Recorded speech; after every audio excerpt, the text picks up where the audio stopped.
we found a hospital down the road that filed bankruptcy, and we decided to take that hospital on as we made a bid to buy it. That hospital had lost $8 million the year before. And through a series of events, I ended up being the CEO administrator of that hospital for 3 years. We introduced 21 new lines of service during that time period, and we took that hospital from a negative $8 million loss to a positive $5 million gain in those 36 months. That's when I became dumb enough to think I could do it over and over again. So this hospital is one that I've heard about over the years through the variety of things, obviously with the fact that it closed, reopened, etc. Had no knowledge really of Jellico until I got to come here and meet you guys. But I certainly have done my research and know that this is a excellent community, and by the way, I'm very impressed to see things like what you're doing with urban planning and that kind of thing, because without vision, as it is said, the people perish. And so having a vision for your future, what you want to attain, what you want to grasp, is important. We just recently acquired a hospital in Arkansas on the Mississippi River. They have a $2 billion port project that completely stalled out because that hospital was about to close. And by coming in and saving that hospital from closing and keeping it open, that project is back on track. And so I think you all know the importance of healthcare and the importance of having healthcare. I'm very aware that you have a very robust federally qualified health center here in town. We love federally qualified health centers, love to work with them. We always partner with them in every way, shape, form, or fashion. They have their opportunities through certain federal reimbursements. They do certain things. I don't know anything about the specifics of whether you like what they do or do not like what they do here, but I know that wherever there's a provider or wherever there are providers, we always partner with them. We look at healthcare collectively. We do not believe in us versus them. We believe in team. And we have learned that the best way to be successful is to grow, not to shrink. And so in the situation that we're faced in now, we see an opportunity for a thriving hospital that you and your community will be excited about. Sometimes I feel like Patrick Swayze in Roadhouse when I say it gets worse before it gets better sometimes, but hopefully not in this case. But we will keep you apprised, informed every step of the way. We certainly want community involvement, community support. But we also know that we are knowledgeable about the rules, the regulations. We look to see what is going on and what the trends are. We have found that the new rural emergency hospital models are opportunistic for both reimbursement and for bringing outpatient services that, quite frankly, probably haven't been had for many, many years. We took the very first rural emergency hospital in the country, kind of set the standard. In my dealings in Washington, when I went and met with the Undersecretary of Health and Human Services and the CEO, Mr. Morgan of the National Rural Health Association, they nicknamed our model the REH Plus, because we're not just hunkering down, we're actually growing the services that we bring. And we have a very robust plan. I know that there's a lot of things that you probably you just intuitively think, oh well, this didn't work. Why would this work, or this, that, or the other? And I would just say to you that we're here to be your partner, and we think that there's nothing more important than coming out of the gate with a great relationship, and it's very important that we lock hands. We're not here because of any other reason than we got the word that there was a problem with the hospital maintaining, continuing services, and we did not want to see that happen. I have taken hospitals before that were closed and reopened them, and I know you may think that may be an easy task. You've seen it done before, but I can promise you the amount of capital, the issues with licensure, et cetera, are so strenuous and difficult that maintaining this hospital and taking it to the next level is a great opportunity for all of us. I know you've gotten to meet Michelle Sexton, who works with me, and she is a joy to be around. She's very bright. She cares. She, as you know, has family from this community. She's from not too far away and can be a guiding hand. I think you've seen already some of the people that are starting to come back and that are starting to work with us. And I think you'll see that grow, and you'll see a good opportunity. So with that, I'm open to any questions. I'm an open book. I'm transparent to the point of bluntness. I'm open, of course, even outside of this public meeting, to just getting to know you, answer any questions, address anything. But I thank you for your motion and your second, and I would ask and urge that you vote to assign the lease formally, as it is an indication of our hand in your hand to do what needs to be done for your community and to maintain this hospital, keep it open. We are not only committed to hearing your advice, not only committed to finding ways of collaboration with whether it be the Tennessee Hospital Association, rural healthcare associations, and others in locally and in the state of Tennessee. But we also just, quite frankly, want to do you right. And everywhere we've been, we've done them right. And you know, we've made tremendous capital investments. We've brought in great providers. We've changed culture. We've changed lives. We've saved lives. And we have every intention to do it here as well. So, thank you. Thank you. Any questions for Clayton? Elizabeth, do you have anything? I don't, unless you guys have questions for me.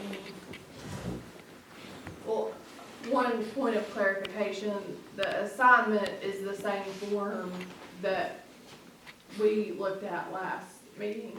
Is that okay? No, that's a good answer there. I was wondering that. Yeah, we spoke about it. The only thing with Boa Vita keeping this and subleasing to Mission Health is that Boa Vita still owns the hospital for say. And they are still trying to control what goes on out there. Is what I've been told by Michelle. Michelle and I have spoke on several occasions. Is that something that you can let them I mean, council know? rightfully so, the license still belongs to Boa Vita, so, they have to have involvement, but, I think we're ready for the baton to be handed over and us take it forward. We've been diligently working with vendors, and, trying to get those, folks paid. I wanted to speak to the employees. These folks have my heart. They've worked through a lot of different companies and situations,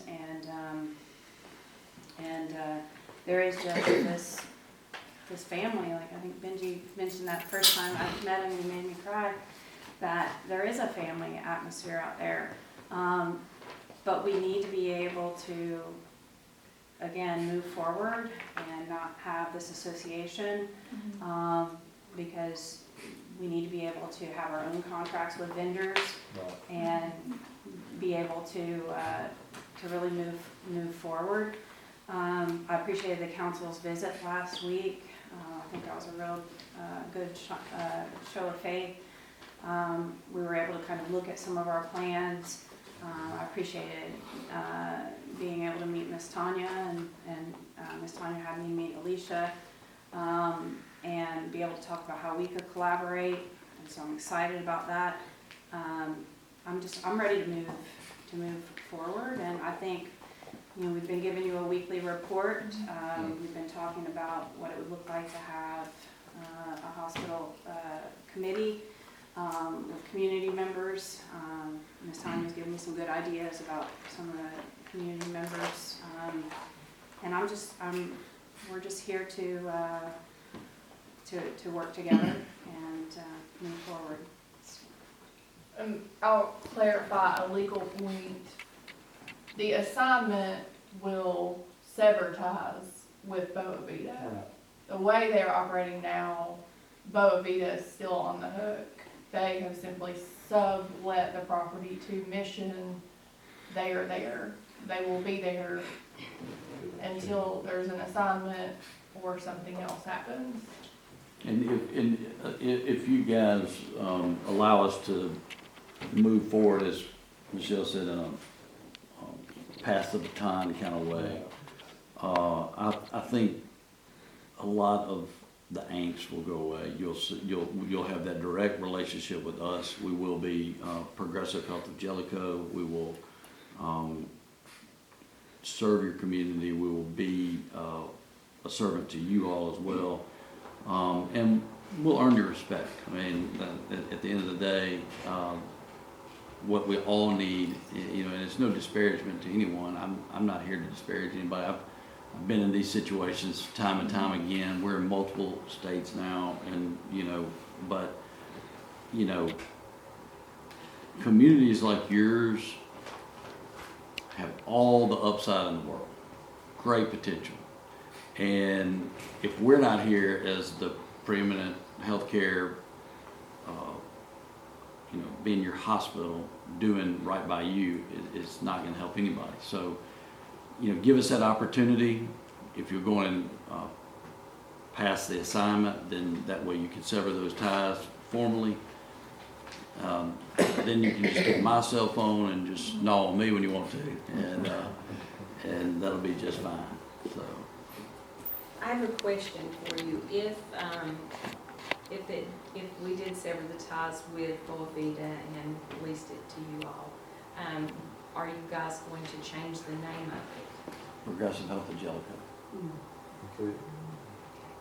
I just wanted to know if it still had the word Jellico in it. Progressive Health of Jellico is our intent. I mentioned one thing about that is that we've really struggled, and not necessarily just to Boa Vita, but all the way back through Renova, that when we, you guys will know, when we are pulled up and we're trying to get a new account with a vendor, and we're trying to get blood for our blood bank and do all of this, when that name comes up, it actually, one gentleman told me we were just desperately trying to get some supplies, and he said, when we type your in, and when he typed our name in our address, they said, we've got you on slow pay. I said, you don't have us on slow pay. We've always paid our bills with this company.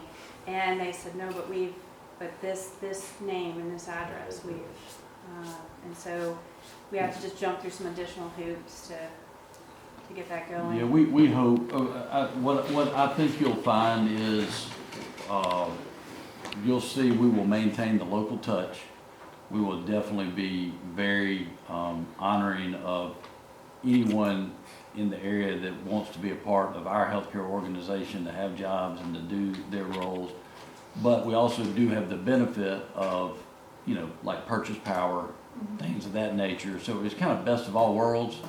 We're big enough that, you know, the Medlines and the Cardinals and the whoever know us and know that we're in good standing, and that will change a lot of things, but we're also small enough that, you know, we're hometown. And that's why, you know, it doesn't matter how many facilities, I'm very thankful to have someone like Michelle that's here on site all the time, but I'm always coming into communities where we're a part, getting to know people, getting to, you know, just spend time with them in whatever capacity.